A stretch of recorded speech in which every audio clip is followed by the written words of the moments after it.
terra, que mantém ela conservada. Sem sal a comida fica sem gosto. Quem já comeu comida sem gosto aqui? Que não tinha sal? Pois o sal é o que dá sabor. O sal é o que dá ali conserva e também dá sabor à carne, ao alimento. A ideia do sal também traz a ideia de que, olha, se você pegar uma grande quantidade de arroz e colocar o sal, o que vai prevalecer ali é o sal.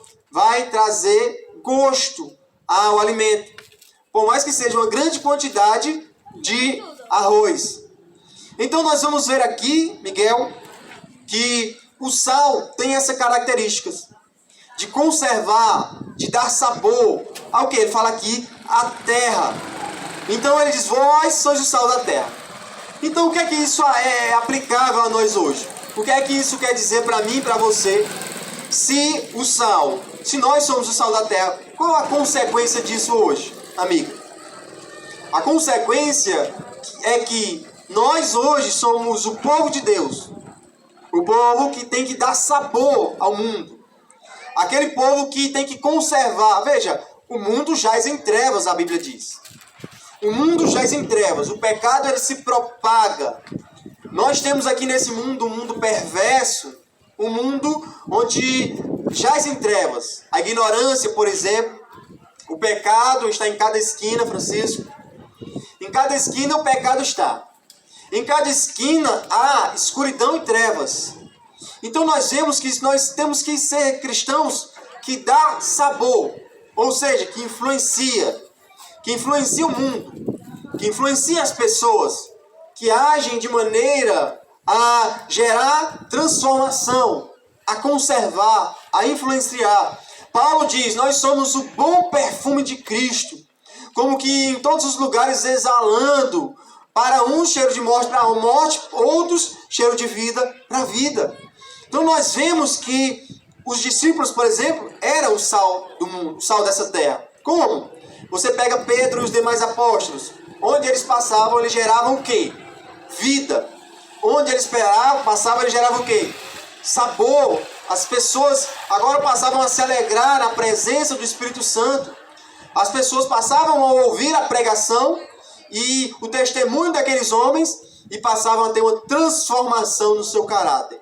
E eles passavam por todos os lugares, anunciando, dando testemunho do Evangelho, pregando a palavra e vivendo a vida comum cristã ali. Uma vida simples, pregando a palavra, dando testemunho. E dessa forma o cristão dá sabor a esse mundo, conserva e muitas vezes se posicionando.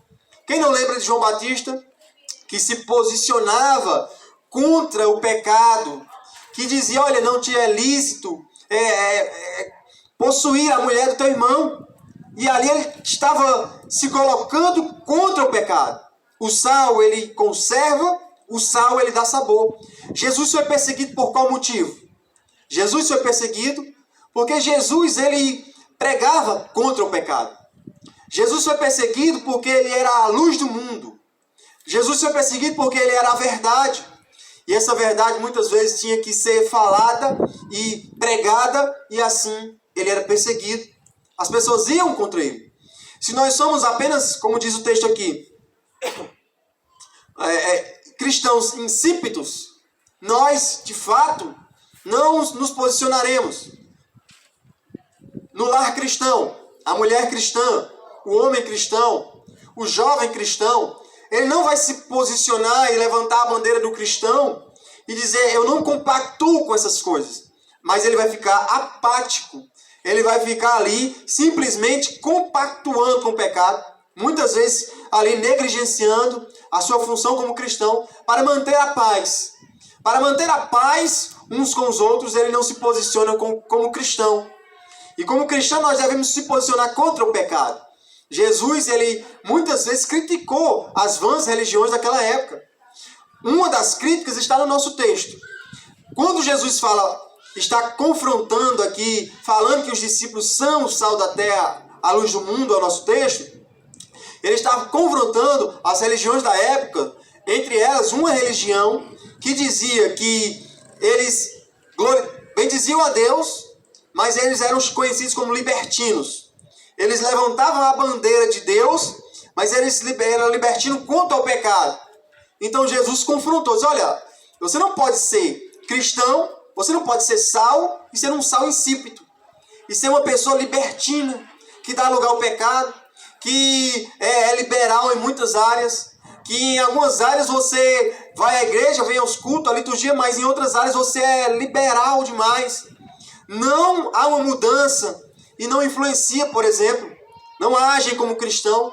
Quantos de nós já nos ocultamos, por exemplo, em levantar a bandeira e dizer eu sou crente no trabalho, ou levantar a bandeira em algum lugar e dizer, olha, porque vai soar como chato, ou vai soar como alguém retrógrado, antiquado.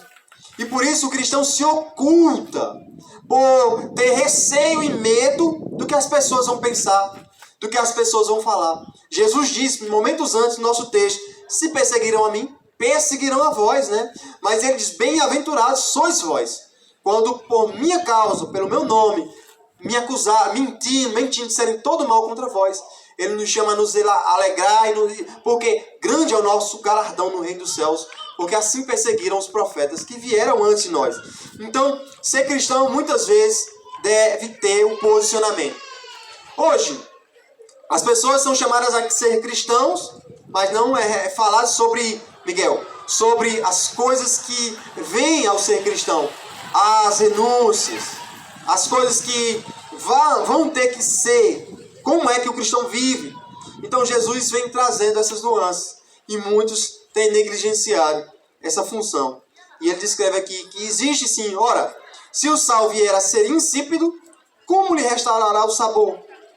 Então, um sal insípido, o que é um sal insípido? Na analogia de Jesus é um cristão, ou alguém que leva a bandeira de Deus, mas ele não influencia, ele não dá sabor, ele não conserva, ele vai junto com o mundo, ele vai junto com esse mundo transitório. Mas o cristão, ele vai contrário a esse mundo. Vai contrário, o mundo vai em passos largos em direção ao inferno, em direção à prostituição, em direção ao pecado. Porém, o cristão ele vai contra esse sistema. Ele vai contra esse sistema que vem avançando. Nós somos contraculturais. Nós somos contra essa cultura hoje que propaga o pecado. Então ele diz aqui, olha, o sal insípido para nada mais presta a não ser para ser pisado pelos homens ou para ser lançado fora. Jesus disse, olha, se você se diz cristão, mas não influencia, não fala de Deus, não vive a conduta cristã, é um sal insípido. Um sal que não produz, que só serve para ser pisado pelos homens. E é muitas vezes isso. Os homens desprezam, muitas vezes, aquelas pessoas que não vivem uma vida santa. O que o mundo busca? O mundo busca, ele busca o pecado. Ele busca satisfação, alegria, contentamento. E a pergunta muitas vezes do mundo é, como que pode, todos os finais de semana, eu me levanto para buscar alegria e satisfação através do pecado. E eu encontro um cristão que ele tem uma vida simples, uma vida comum, e ele tem alegria. Então ele diz, olha, eu não tenho o que aquele homem tem. Eu não tenho o que aquela mulher tem. Então ele começa a ser despertado, Rafael, para dizer, eu quero o que aquela pessoa tem. Eu quero, qual é o segredo dela? Qual é o segredo para ela ser tão feliz, sem beber, sem viver uma vida de sexo ilícito, sem viver se prostituindo, sem viver correndo atrás de dinheiro, de festas, de orgias desse mundo? Que é que aquele homem e aquela mulher tem? E ele descreve aqui que é justamente o que o cristão é. Ele é sal da terra, ele é luz do mundo. Ele tem aquilo que é mais precioso. Ele tem o Cristo habitando dentro de si. Ele tem o Espírito Santo que o conduz, que o direciona, que o santifica, que o torna a ser sal, que o torna a ser sal que dá sabor ao mundo. Por isso o mundo é atraído pelo cristão. O mundo é atraído por aquela conduta, pelo bom perfume de Cristo que exala do cristão, que é o bom testemunho, que é a vida simples, que se contenta com pouco, que vive uma vida ali em reverência, em submissão ao seu Deus. É justamente isso que atrai o mundo. E é justamente isso que refreia o pecado do mundo. Quando o cristão muitas vezes prega a palavra. Ele fala da lei de Deus. Fala da palavra de Deus. Fala que Jesus Cristo veio a esse mundo para morrer pelos nossos pecados.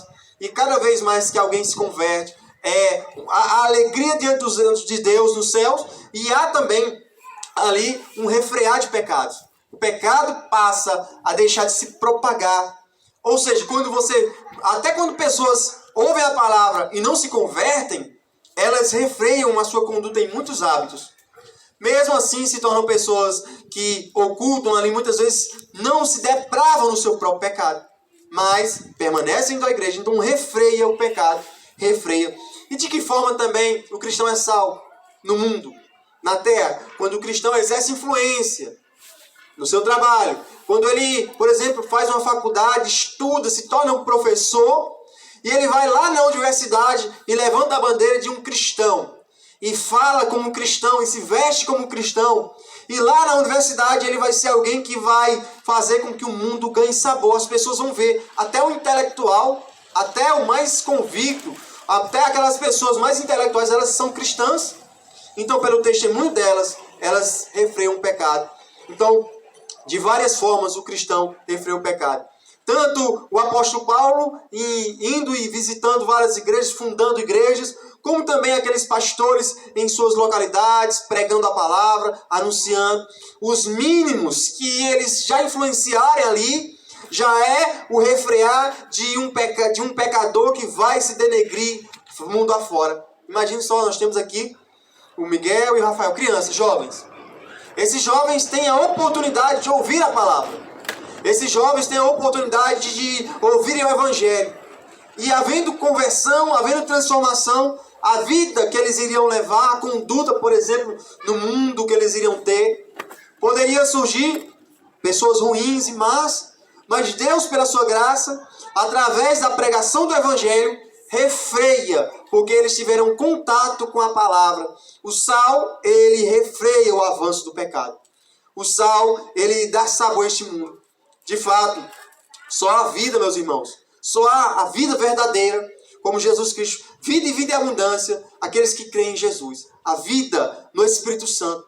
Porque o reino dos céus não é comida e nem bebida, mas é gozo e alegria do Espírito Santo. Essa é a verdadeira vida.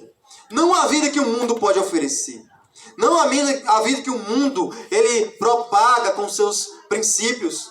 Nós somos prova disso, que nós já experimentamos muitas vezes o mundo. Nós já experimentamos muitas vezes as práticas mundanas.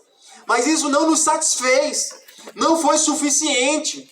Nós queremos mais. E esse mais só Jesus Cristo pode nos conceder. Além do que o mundo pode oferecer, Jesus pode nos dar. Uma alegria que ele diz que ninguém pode tirar do nosso coração. A verdadeira alegria é a alegria da salvação que ele nos concede. Então sejamos um sal